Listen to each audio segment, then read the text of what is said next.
हम आपको मिथ्स के बारे में बताएंगे और इन मिथ्स को इफ़ेक्टिव कम्युनिकेशन द्वारा कैसे एक कम्युनिटी वर्कर इन मिथ्स को के विषय में जो भ्रांतियाँ जो हमारे समाज में या कम्युनिटी में होती हैं उनको हटा सकता है या उनको समझा सकता है कि जो डायबिटीज़ के बारे में मिथ्स हैं वो क्यों हैं और इनको हटाना क्यों ज़रूरी है। इस विषय में आज डिस्कस करने के लिए हमारे साथ मौजूद है doctor Vijay Rai, medical superintendent Rao Tularam hospital से। नमस्कार। नमस्कार डॉक्टर साहब। Mrs Chandraprabha, nursing sister, Rao Tularam hospital Jafarpur Delhi से। नमस्कार सिस्टर। नमस्ते। मिसेस राजवंती, नर्सिंग सिस्टर, ये भी राव तुलाराम मेमोरियल हॉस्पिटल जाफरपुर दिल्ली से हैं। नमस्कार sister. Good morning. Good morning. सबसे पहले मैं डॉक्टर विजय राय से रिक्वेस्ट करूंगी कि ये बताएं कि मिथ्स होती क्या हैं, उनके कारण क्या है मिथ्स के, और डायबिटीज़ के विषय में क्या क्या कॉमन मिथ्स होती हैं। ये सबसे पहले जानना हमें बहुत ज़रूरी है। डॉक्टर साहब थोड़ा आप इस विषय में हाईलाइट करेंगे। जी देखिए, मिथ्स या भ्रांति जिसे हम आम भाषा में कहते हैं, असल में ये वो सच हैं जिनके बारे में एक पर्टिकुलर कम्युनिटी का आदमी या व्यक्ति विशेष विश्वास करता है, लेकिन साइंटिफिक ज़रियों के द्वारा या समय के द्वारा, ज्ञान के द्वारा ये सिद्ध हो जाता है कि वो जो सत्य थे, जो कभी किसी टाइम लोग जिसे सत्य मानते थे, एक्चुअली वो असत्य थे। ये मूल रूप से ये भ्रांति है। मैं ये बात सत्य और असत्य की इसलिए हाईलाइट कर रहा हूँ कि कम्युनिटी वर्कर जो इसको डील करता है रोज़ अपनी प्रैक्टिस में, नर्सेज हमारी डील करती हैं, डॉक्टर्स लोग इससे डील करते हैं, अक्सर हमारा रुख ये होता है कि हम इसे ये कह के उड़ा दें कि अरे ये तो गलत है। लेकिन इससे मिथ्स या भ्रांतियाँ ख़त्म नहीं होती हैं, क्योंकि सिर्फ डिनाई कर देना काफ़ी नहीं है। जब तक वो व्यक्ति जो उसमें विश्वास करता है, जब तक वो कन्विंस ना हो, तब तक कोई भ्रांति नहीं जाती है। तो आपके सवाल का जवाब मैं इस बैकग्राउंड के साथ देना चाहूँगा कि मूलतः भ्रांतियाँ वो कहानियाँ हैं जिसमें एक कम्युनिटी के लोग विश्वास करते हैं, और क्यों विश्वास करते हैं कि as part of their cultural identity. लोग कहते हैं कि क्योंकि हम ऐसे हैं तो हमारे में इसको सही माना जाता है, ऐसा इस वजह से होता है, ऐसा इस वजह से नहीं होता है। ये फैक्ट्स हैं, उनकी नज़रों में फैक्ट्स हैं, जो कि बाद में साइंस या नॉलेज सिद्ध कर देती है कि वो गलत है। और ये जानना बहुत आवश्यक है कि वो मिथ्स क्या हैं, क्यों हैं, क्योंकि मिथ्स के ज़रिए सही इलाज में कई रुकावटें आती हैं जिन्हें कि हमारे लिए बहुत ज़रूरी है कि हम उसको ओवरकम करें। और किसी भी कम्युनिटी वर्कर के लिए ये चीज़ बहुत ज़रूरी है। कई मिथ्स या भ्रांतियाँ लोग डॉक्टरों से शेयर नहीं करते हैं, लेकिन वो कम्युनिटी वर्कर से शेयर करते हैं, क्योंकि समझते हैं कि ये आदमी हमारे इलाके का है, हम में से एक है।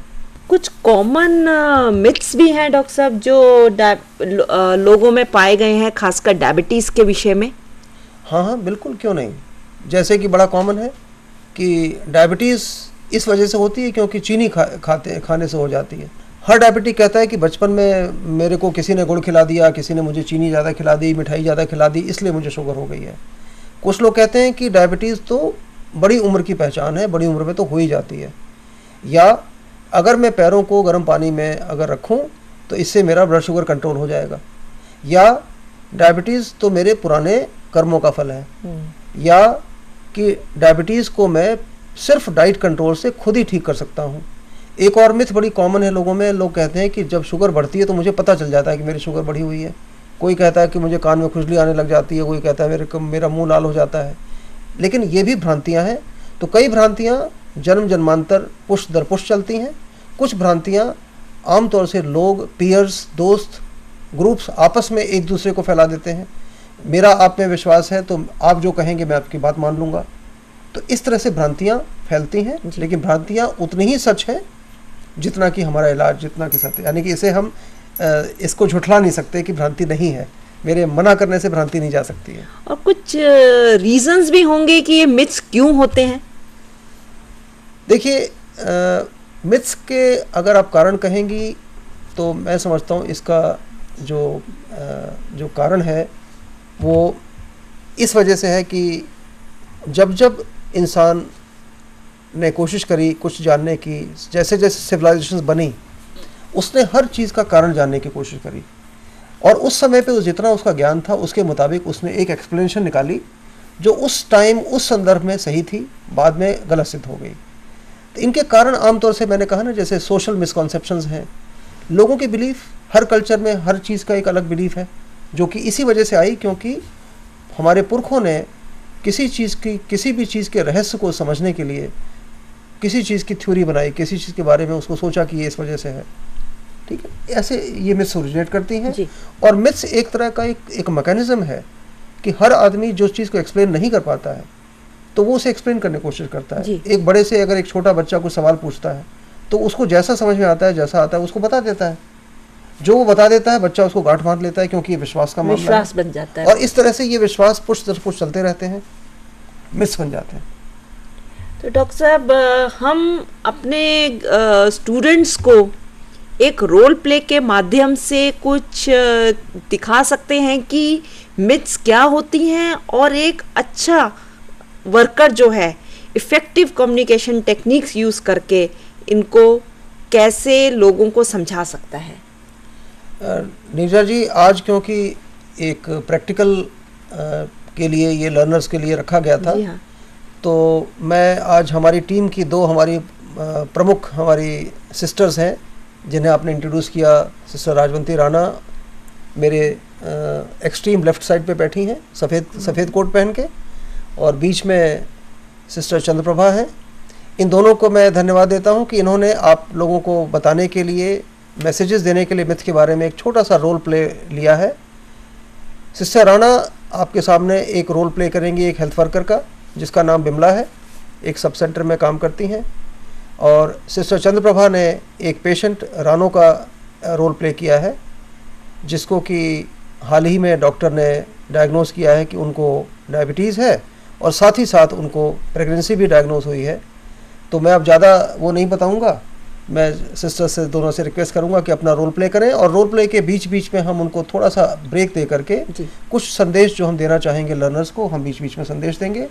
और इन्होंने जानबूझ करके अपने रोल प्ले में कुछ सही और कुछ गलत दोनों बातें कही हैं, जो कि हम चाहेंगे इस रोल प्ले के ज़रिए, इसके माध्यम से हमारे लर्नर्स देखें और नोट करें कि सही को भी जानना उतना ही ज़रूरी है जितना गलत को जानना। तो over to my colleagues sister Rana and sister Chandraprabha. क्या समस्या है आपको? जी, कई दिन हो गए, डॉक्टर ने शुगर की बीमारी बताई है मुझे। अच्छा, आप शुगर के मरीज हैं? हाँ जी। कब से है आपको ये?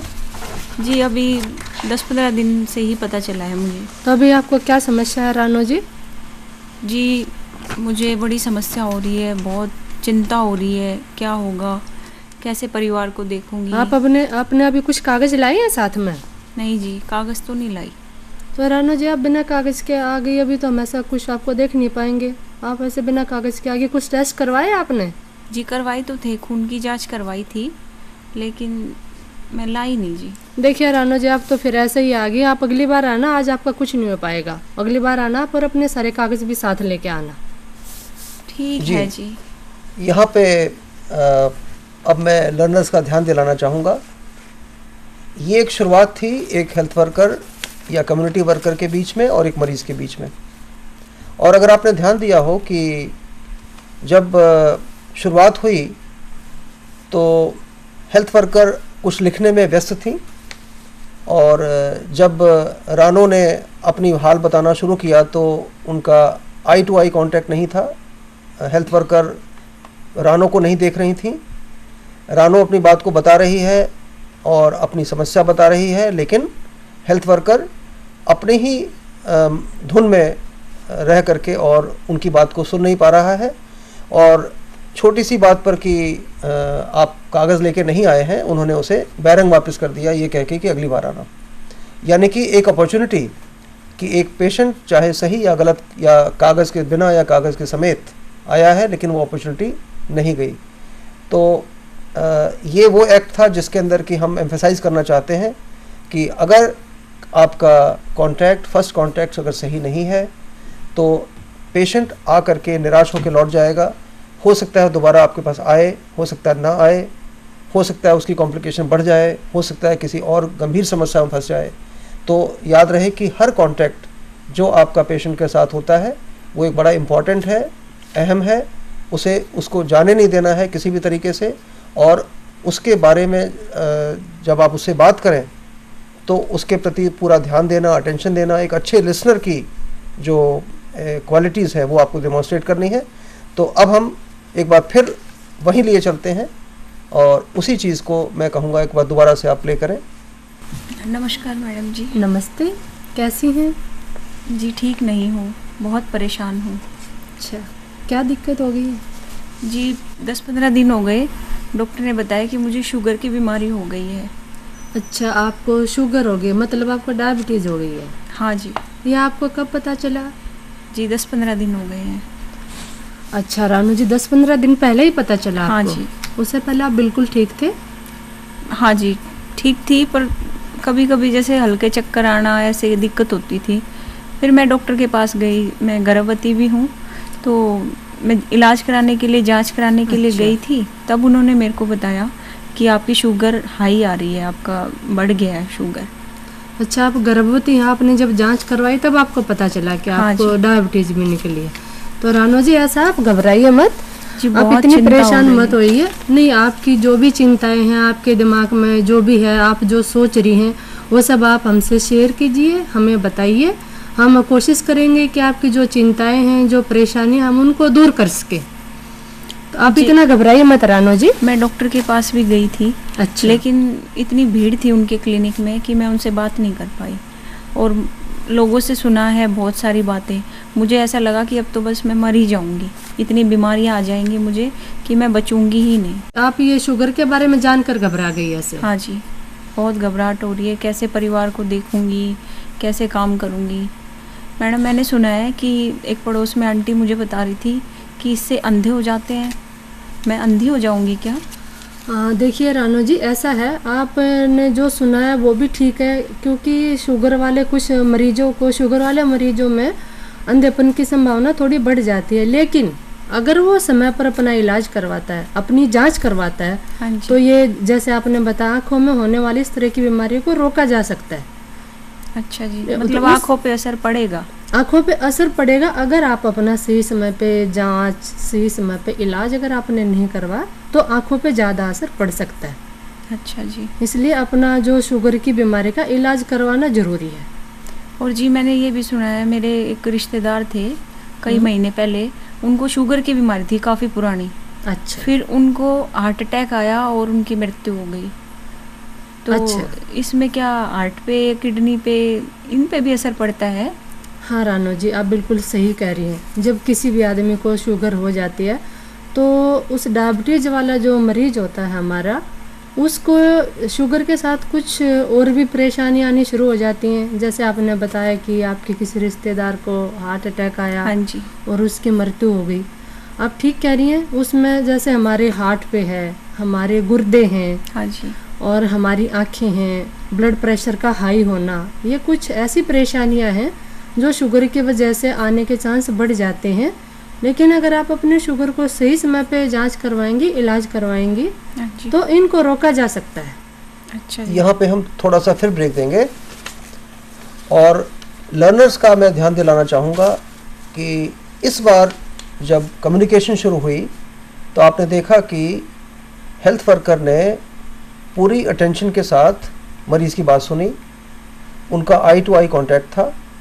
और बीच में जब पेशेंट ने अपनी असहायता और असमर्थता और अपनी चिंता जताई तो उन्होंने उनके कंधे को हाथ लगा करके उन्हें एक आश्वासन दिया, छुआ उनको।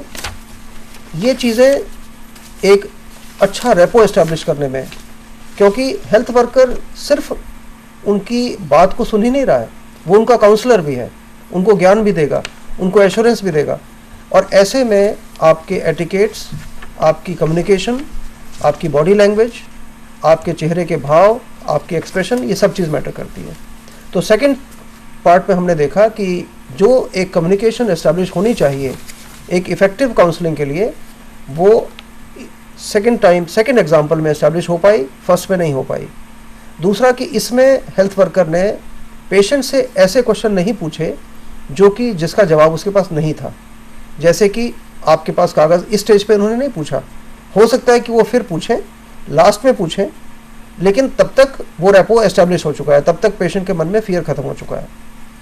दूसरा, आपने गौर किया कि एक बहुत बड़ी भ्रांतियाँ, 2-3 बड़ी भ्रांतियाँ रानो के मन में है, जिसकी वजह से वो इतनी ज़्यादा चिंतित है कि उसको ये भी लग रहा है कि पता नहीं वो बचेगी कि नहीं बचेगी, जबकि उसकी बीमारी को डायग्नोज हुए मात्र 15 दिन हुए हैं।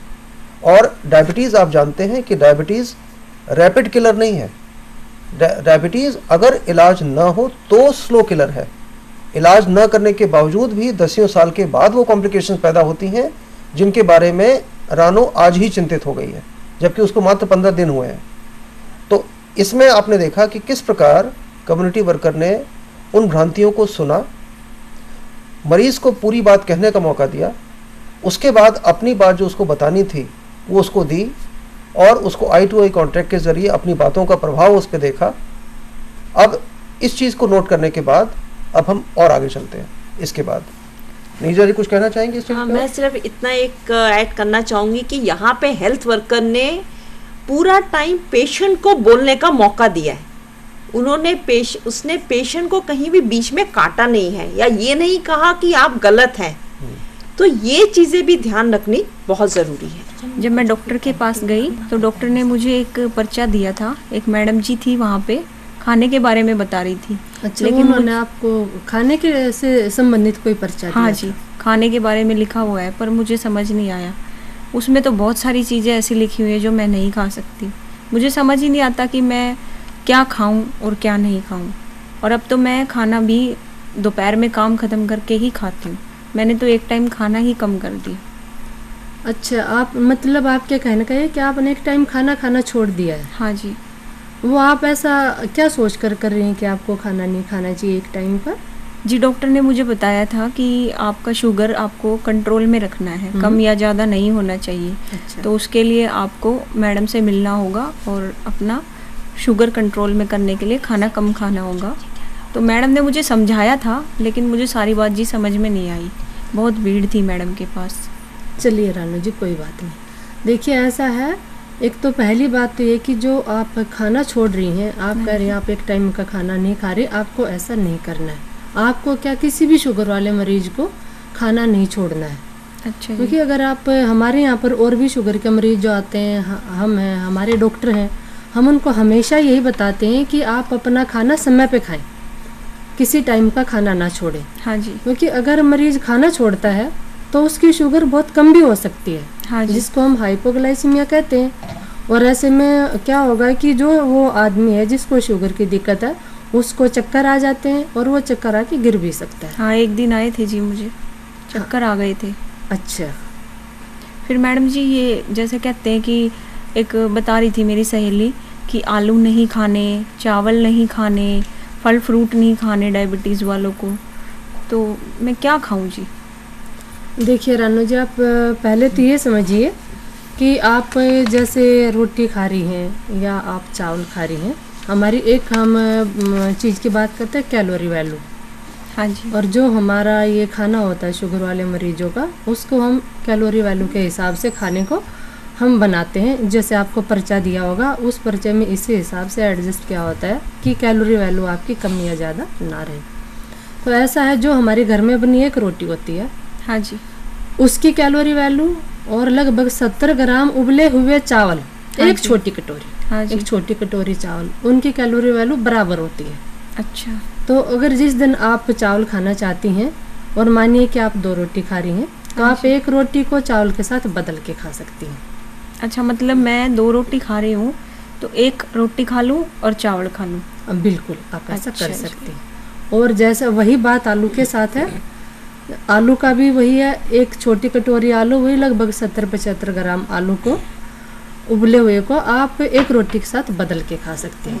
अच्छा जी। तो इससे ये होगा कि आप आलू भी खा पाएंगी, आप चावल भी खा पाएंगी, लेकिन एक सीमित मात्रा में बदल के खा सकती हैं आप। अच्छा जी। हमारे लर्नर्स ने इसमें गौर किया कि इस बार चर्चा खाने की तरफ गई और खाने के अंदर हमारे हेल्थ वर्कर ने बड़े ही सरल और सीधे तरीके से पेशेंट को समझाया कि वो क्या क्या खा सकती हैं, और जो उनका फियर था कि डायबिटीज़ की वजह से बहुत सारी खाने की चीज़ें मेरे मेन्यू से निकल जाएंगी, उस फियर का उन्होंने निवारण किया। एक जगह कैलोरीज़ की कॉन्सेप्ट उन्होंने दी, और मैं समझता हूँ कि जब कैलोरीज शब्द को उन्होंने कहा तो ये जानना बहुत ज़रूरी है कि क्या उस बात को मरीज़ ने समझा या नहीं समझा। तो ऐसे में एक उनको क्वेश्चन और पूछना चाहिए था कि ये जो कैलोरीज की बात मैं आपको बता रही हूँ, आपको समझ में आई? बीच बीच में पूछ करके चेहरे का मरीज़ की बातों को देख करके, क्योंकि रानो एक गांव की है और रानो की बैकग्राउंड अनपढ़ है, ज़्यादा पढ़ी लिखी नहीं है, तो ऐसे में हो सकता है कि हेल्थ वर्कर को पता रहे कि मुझे हो सकता है कैलोरीज के बारे में इसको ना पता हो। लेकिन हम जैसे ऑब्ज़र्व कर रहे थे और जैसा देख रहे थे कि रानो जिस तरह सर हिला रही थी, उससे ऐसा लगा कि अगर उसको कैलोरीज की कॉन्सेप्ट नहीं भी पता थी तो भी वो संदेश उसने रिसीव कर लिया। यानी कि बॉडी लैंग्वेज हेल्थ वर्कर को जानना बहुत ज़रूरी है, और हो सकता है कि उसकी बॉडी लैंग्वेज को देख करके उसने हो सकता है कैलोरीज के बारे में बताना अभी उचित ना समझा हो, क्योंकि ये फर्स्ट कांटेक्ट है। ये चीज़ ऐसी है जो हेल्थ वर्कर को खुद देख करके ऑन द स्पॉट तय करनी है। Over to again. जी, एक और सबसे बड़ी बात है, सभी तो कह रहे हैं, जब से मेरी सास कहती है कि तेरी माँ ने ना चीनी ज़्यादा खिलाई होगी इसलिए तुझे शुगर की बीमारी हो गई है। अच्छा, तो क्या ऐसा होता है मैडम जी कि मैं चीनी ज़्यादा खाई बचपन में मैंने और मुझे इसलिए बीमारी हो गई? अच्छा, आपको ये लग रहा है कि जो ज़्यादा चीनी या मीठा खाते हैं उनको शुगर हो जाता है? हाँ जी। देखिए रानो जी, ऐसा बिल्कुल भी नहीं है कि जो बचपन में या वैसे भी ज़्यादा मीठा या चीनी खाते हैं उनको शुगर हो जाता है, और जो नहीं खाते हैं उनको बिल्कुल नहीं होता है। देखो, ये तो एक प्रॉब्लम है, एक बीमारी है, किसी को भी हो सकती है, और इसके होने के कुछ कारण अलग होते हैं। एक हम बोलते हैं वंशानुगत, हाँ जी। यानी जिसके माँ बाप को है तो उनसे जो पैदा हुए बच्चों में शुगर के होने के चांस थोड़े बढ़ जाते हैं, उनमें संभावना ज़्यादा हो जाती है दूसरे आदमियों के बजाय। दूसरी एक चीज़ है, हम बोलते हैं लाइफस्टाइल, यानी कि हमारा रहन सहन का तरीका, हमारा खान पान का तरीका। जैसे आजकल कुछ ऐसा हो गया कि ऑफिस में हम सुबह से शाम तक बैठ के लंबा काम करते रहते हैं, एक ही जगह कुर्सी पे बैठ के काम करते हैं, तला हुआ खा लेते हैं। तो ये कुछ ऐसी चीज़ें हैं जिनकी वजह से शुगर की होने की संभावना बढ़ जाती है। अच्छा जी।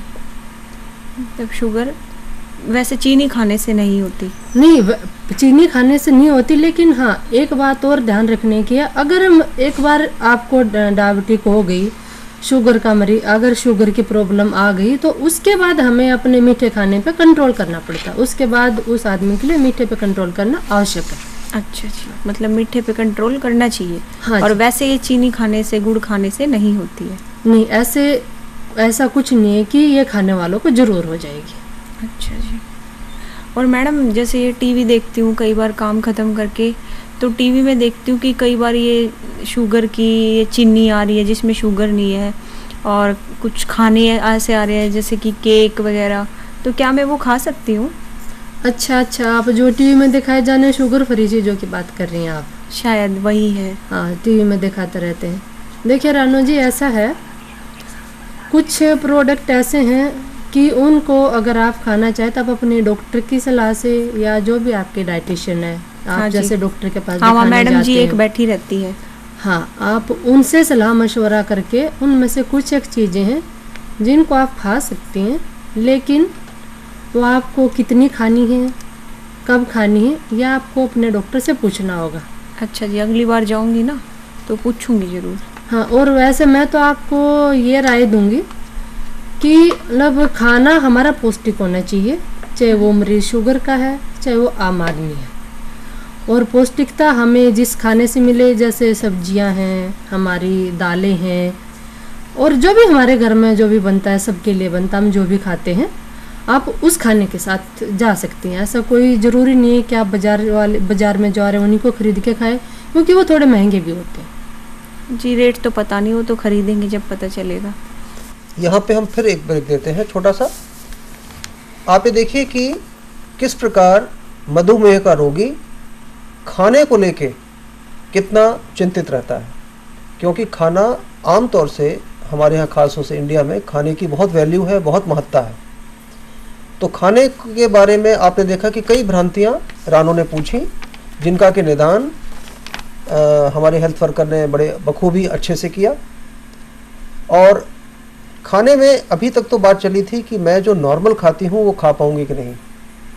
ये भी भ्रांति पाई गई है कि कई लोगों का कुछ खास चीज़ों के खाने के अंदर विश्वास ज़्यादा है, कि जैसे कहते हैं जी डायबिटीज़ का मतलब है जी फला चीज़ खाओ और ये खाओ तो ठीक हो जाएगी, ऐसा खाओ तो लोग खाने के ज़रिए उसका इलाज भी करने की कोशिश करते हैं।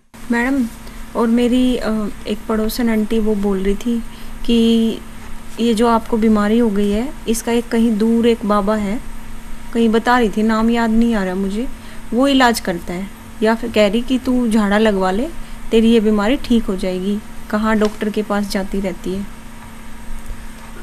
देखिए रानू जी, ऐसा है, जब मैं इस फील्ड में नहीं आई थी ना, यानी जब मैं पहले हॉस्पिटल में काम नहीं करती थी, मैं भी घर पे रहती थी, तो मुझे भी इन चीज़ों के बारे में हॉस्पिटल की क्या होते हैं, मतलब साइंस क्या नहीं पता था। और तब मैं भी बिल्कुल आपके जैसे सोचती थी कि कुछ की बीमारियां झाड़े से, देसी इलाज से ठीक हो जाती हैं।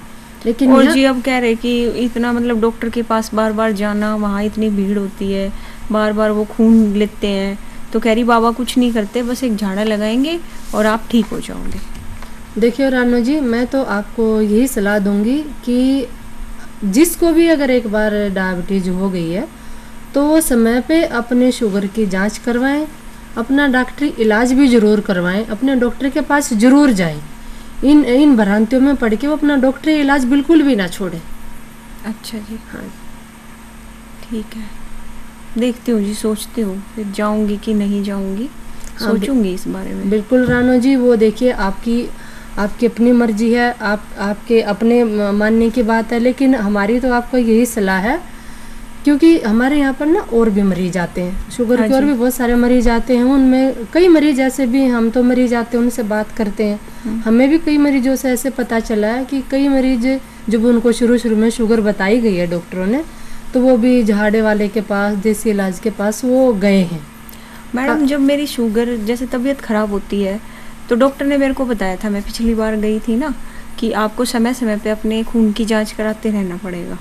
हाँ, लेकिन मुझे तो मेरे को नहीं लगता मुझे जाना चाहिए। मेरे को पता चल जाता है मेरी तबीयत ख़राब होती है जब, फिर खून जांच बार बार दर्द होता है, सुई चुभती है, क्या करवाने की ज़रूरत है? देखिए रानू जी, ऐसा है, आपको ये कैसे पता चलता है कि आपका शुगर कम या ज़्यादा? जी तबीयत ख़राब हो जाती है, चक्कर आने लग जाते हैं और सिर घूमने लगता है, थोड़ी देर रेस्ट कर लेती हूँ, फिर ठीक लगता है, फिर काम कर लेती हूँ। देखिए रानू जी, ऐसा है, मतलब हमारी शरीर में जब शुगर कम या ज़्यादा होती है तो बहुत से मरीजों को कुछ लक्षण आते हैं, लेकिन उनमें ज़्यादातर लक्षण ना लगभग बराबर होते हैं, चाहे वो हमारी शुगर कम हो रही है चाहे मात्रा ज़्यादा हो रही है, तो लगभग लक्षण बराबर होते हैं। तो उस समय पे हमें अपने खून की जांच जरूर करवा लेनी चाहिए शुगर के लिए, क्योंकि सही पता हमें ब्लड शुगर की जांच से ही लगता है कि हमारी शुगर इस टाइम कम हुई है या ज़्यादा हुई है। अच्छा, मतलब जांच करवानी ज़रूरी है? हाँ जी, जब भी आपको कभी ऐसी समस्या होती है आप अपनी जांच जरूर करवाइए। और वैसे भी आप अपनी समय समय पर अस्पताल में जाके या हमारे यहाँ पर आकर या आपके नज़दीक जहाँ भी आपके लिए सही रहे, सुविधाजनक रहे, आप जाके अपनी जांच करवाइए और अपना इलाज करवाइए। अच्छा जी। जो अभी इन्होंने आपके आगे रोल प्ले दिखाया, आपने इसमें देखा कि अब जब एक रैपो हमारे हेल्थ वर्कर के और पेशेंट के बीच में डेवलप हो गई, तो कुछ ऐसे भी भ्रांतियाँ ऐसी उसने बताई रानू ने, जिनको कि उसने पहले नहीं बताई, क्योंकि उसे लगता था शायद ये बहुत इसको सुन के कोई हंसेगा। लेकिन जब दोनों के बीच में एक रैपो इस्टेब्लिश हो गया, तब उसने ये बात कही कि झाड़े वाली बात उसने पहले नहीं कही। झाड़ा या झाड़ फूंक का इलाज, उसके बारे में हमारे हेल्थ वर्कर ने उन्हें बताया अच्छे से कि ये काम नहीं करता है, और उसमें उन्होंने उनको काटा नहीं। अगर आपने गौर किया हो कि उन्होंने कभी भी किसी स्टेज पर रानो को ऐसा कहने के लिए उनको प्रताड़ित नहीं किया, डिस्करेज नहीं किया, उनकी बात को काटा नहीं, लेकिन धीरे से उसको डाइवर्ट किया और अपना एक्सपीरियंस बताया कि झाड़े के लगे हुए लोगों को तो हम देखते हैं, अगर झाड़ा इतना ही कामयाब होता तो हमारे गांव में तो कोई आता ही नहीं, क्योंकि जो बाबा के द्वारा दिया गया झाड़े से हाथ में ठीक हो जाता। इस तरह के प्रैक्टिकल एग्जाम्पल अपने एक्सपीरियंस से दे करके, और जब आप अपना एक्सपीरियंस, क्योंकि आप भी उसी गांव के रहने वाले हैं, तो जब आप अपनी बात शेयर करेंगे तो आपकी बात का प्रभाव डॉक्टर की बात से ज़्यादा होगा। डॉक्टर के साथ एक डिसएडवांटेज जिसके बारे में रानो ने कहा कि मैं जब जब जाती हूँ वहाँ भीड़ मिलती है मुझे, मेरी बात को डॉक्टर वैसे नहीं सुन पाता, जितना मैं चाहती हूँ बताना उतना नहीं सुन पाता। वो उस कमी को हमारे हेल्थ वर्कर ने पूरा किया। उसने पेशेंट की सारी बातें सुनी, सही या गलत, सार्थक या निरर्थक, हर तरह की बात को उन्होंने सुना, उन्हें समझाया। जब बात आई कि मैं पहचान लेती हूँ कि मुझे पता चल जाता है कि मेरे को शुगर बढ़ी हुई है, जिसके बारे में उन्होंने एम्फेसाइज़ किया कि आपके लिए अपनी शुगर टेस्ट करना ज़रूरी है।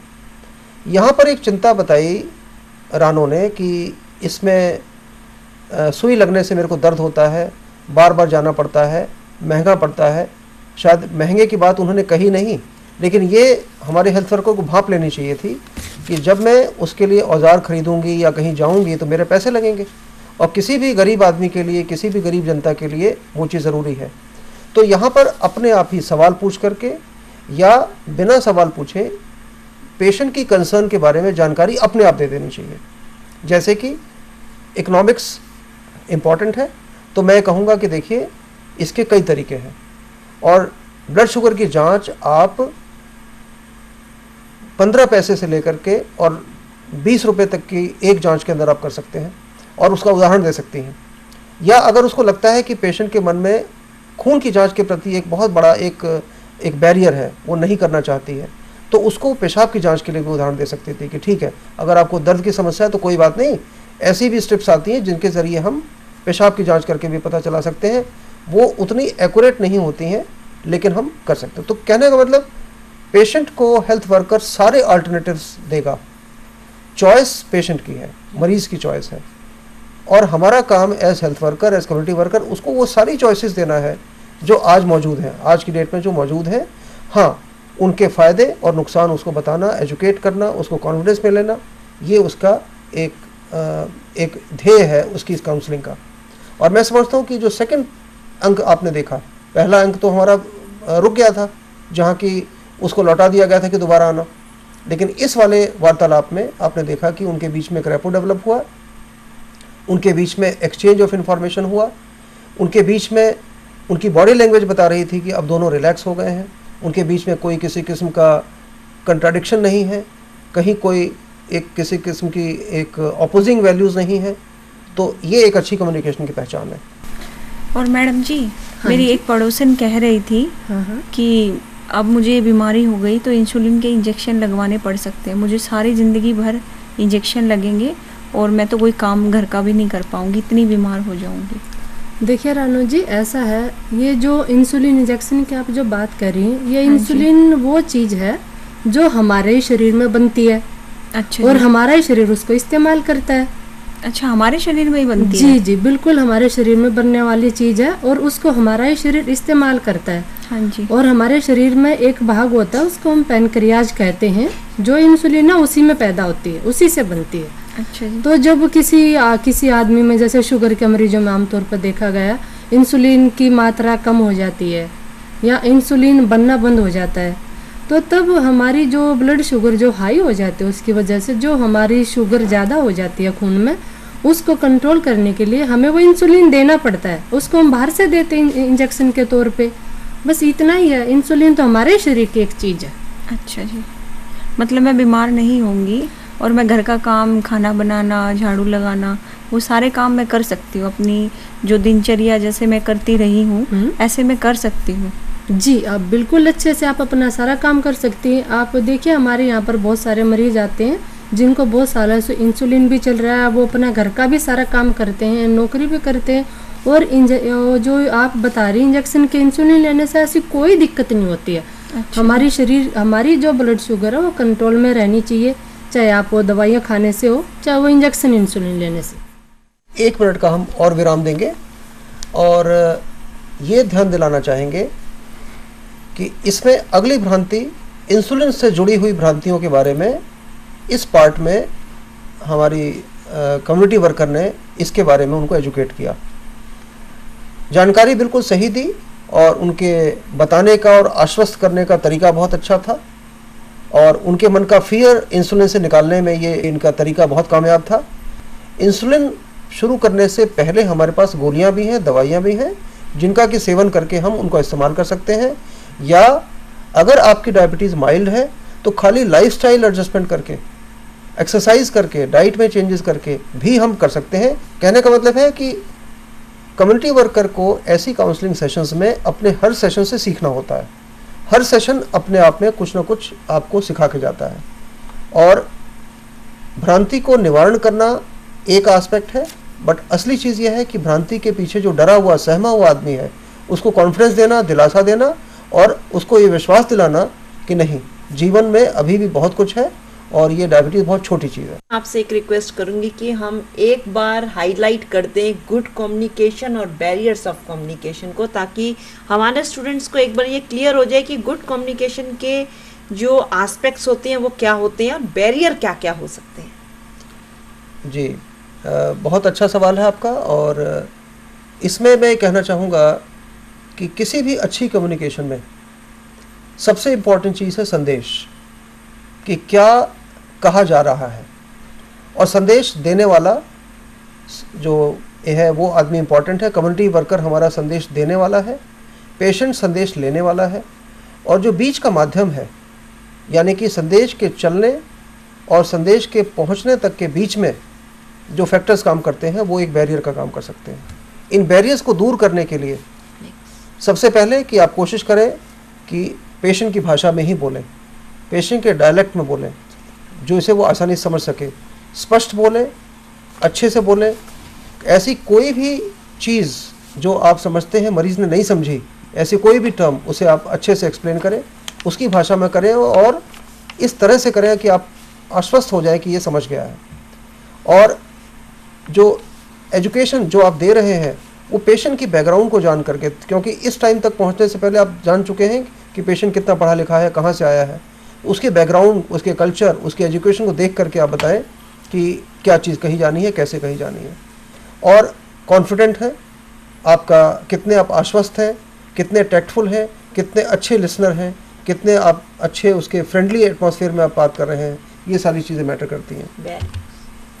और अगर आप अच्छे कम्युनिकेटर हैं तो सबसे पहले अच्छा लिसनर होना ज़रूरी है आपको, क्योंकि आप सुनेंगे तभी आप दे पाएंगे।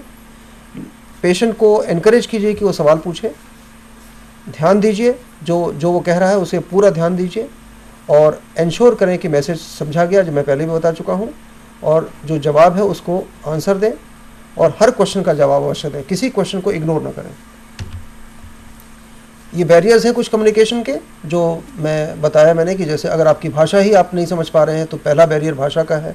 आपके एटीट्यूड का भाषा है, जैसे आपने शुरू में देखा पहले पार्ट में, जब मरीज़ बोल रहा है तो हेल्थ वर्कर कहीं और सुन रहा है, कहीं और नोट कर रहा है। इसके बाद अपनी वैल्यूज़, अपना बिलीव्स, उसके बारे में आपको बताना ज़रूरी है। तो मैं समझता हूँ ये संक्षेप में कम्युनिकेशन की इम्पोर्टेंस जानना बहुत ज़रूरी है, क्योंकि दैट इज़ द बेसिस। धन्यवाद डॉक्टर साहब, आपने जो हमें एक बार फिर से रीएम्फेसाइज किया कि गुड कम्युनिकेशन और बैरियर्स क्या क्या होते हैं। और मैं सबसे आप तीनों का एक बार फिर से धन्यवाद देती हूँ, डॉक्टर राय, चंद्रप्रभा और राजवंती का, जिन्होंने हमें बहुत ही अच्छी तरह रोल प्ले के माध्यम से ये बताया कि एक कम्युनिटी वर्कर कैसे मिथ्स को इफ़ेक्टिव कम्युनिकेशन टेक्निक्स यूज़ करके उनको, पेशेंट को आश्वासन दे सकता है और उसको सोचने पे मजबूर कर सकता है कि कहाँ मैं ठीक हूँ, कहाँ मैं गलत हूँ और मुझे कैसे अपना इलाज कराना है, क्यों टाइम पे करवाना है। और यही चीज़ जब आप कम्युनिटी में जाएंगे, इन सबको ध्यान में रखिए, क्योंकि आपको एक रोल प्ले भी करना है। हमने इस रोल प्ले के माध्यम से आपको 2 चीज़ें बताई हैं। दूसरा कि रोल प्ले क्या होता है और हम कैसे कर सकते हैं। धन्यवाद।